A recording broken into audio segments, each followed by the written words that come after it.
Ang medyo ayoko lang, masyadong chewy.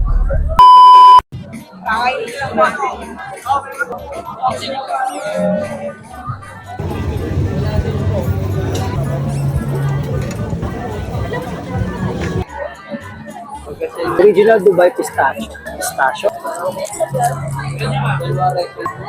Mm.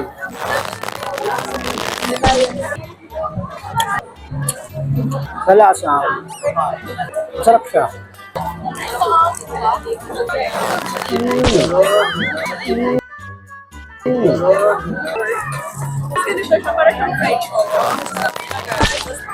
Masarap siya. Super chewy. Masarap yung pag-pistachio. Yung lasa. Ang medyo ayoko lang, masyadong chewy. Ewan ko kung gano'n talaga ang original texture ng Dubai. Kasi ngayon ko lang natikman ko. 100 pesos.